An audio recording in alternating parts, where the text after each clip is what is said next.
The biggest problem with budgeting is that we try to plan for future, and future is unpredictable, and it has happened in many organizations that when they planned, the future was different, the results were different, and all of their planning was not useful. They had to make a lot of changes to adopt to what happened in the future. So most of their work, which was done in the past to plan for the future, was useless. So a lot of money, a lot of effort was spent on planning, but that was not useful. And it does happen, especially when it comes to technology and fashion organizations. The point is that if you can't predict for something accurately, then you shouldn't do it at all.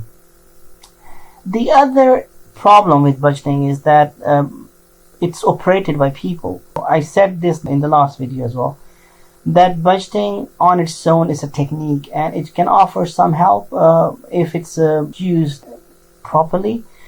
But because it's operated by people, people can use it to their own advantage. They can use it for their own departmental benefits rather than the benefit of the whole organization. Parochialism, where people focus very narrow, they only look at one aspect of it, they only look on their own department or their own product, and they don't consider the impact of their activities for the whole organization. And this can especially happen when people have projects, they are emotionally attached, and this will push them to believe that these projects are actually beneficial for the organizations, even though they're not.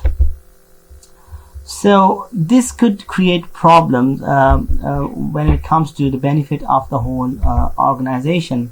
And this leads to empire building as well, where one person tries to take over lots of projects so that he could be considered a very important person in the organizations, doing a lot of things to increase their influence in the organization, which could even come to the expense of organization or the shareholders' benefit.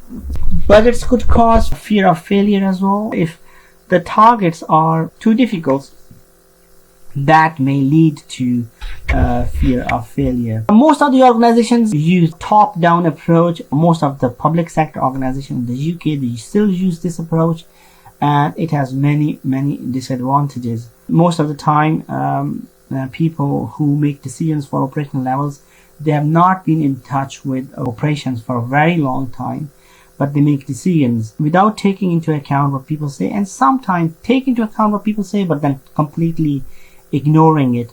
And this causes dissatisfaction and a feeling that the staff is not valued, which obviously is going to have an impact on their performance. Hope and Fraser, they published this research in 2003, and these are the people who kind of initiated Beyond Budgeting Roundtable, and they have listed the following points, which I will read and discuss one by one. It can lead to command and control attitude, which could result in slow decision making and reaction to customer demands. So looking at our previous picture, this is linked to that, and this is the situation. So something happens on the ground, and because there's so many managerial level between operational level, tactical level, assistant manager, store manager, area manager, and so on, the information would go upwards very slowly. As a result, the decisions will be made very slowly. Even if those decisions are correct, the organization will not be able to respond to customers' demand quick enough. If a top-down approach is used, now again, obviously, it could disempower staff. Now, obviously, we talked about bottom-up approach. So if an organization uses bottom-up approach, then this point doesn't really apply. It does uses old data, but then we talked about zero-based budgeting and activity-based budgeting. So, these are the techniques which don't use old data. So again, if an organization uses zero-based budgeting, then this point doesn't apply. So most of these points which are listed down are basically points towards the old original technique of budgeting. It doesn't really takes into account the evolution which has happened in the budgeting process. Budgets could discourage information sharing, although one of the points which we discussed in the previous video was the benefit of budgeting was communication between the department. In certain scenarios, it can discourage information sharing, and this leads to the points we made in parochialism or empire building, where people would like themselves to succeed and not the other department. So they would be in direct competition with each other at the expense of the organization, and this could lead to a situation like this. It can create conflict as a result, and the reality is that different departments every year they fight for budgets, and they present their projects, they present their plan, and then they ask for additional budgets. Now, because different departments are asking for it, and most of the organizations have a limited budget to offer, this can create serious conflict. Budgets could be costly to maintain. You have to plan every year, and especially if you're using zero-based budgeting, then they are very expensive. And when it comes to cost, you always have to think about the benefit of it. If your organization is in technology sector, then the chances are that your planning will not be accurate. So if it's not accurate, should we just abolish it altogether? It could create fear of failure, which we discussed before. Therefore, staff are unlikely to take initiative. So if they start something and they don't succeed with it, they could be penalized for that. It's very important for each staff to take their own initiative and to come up with something productive, especially in technology companies nowadays. So budgets would not be suitable in that situation.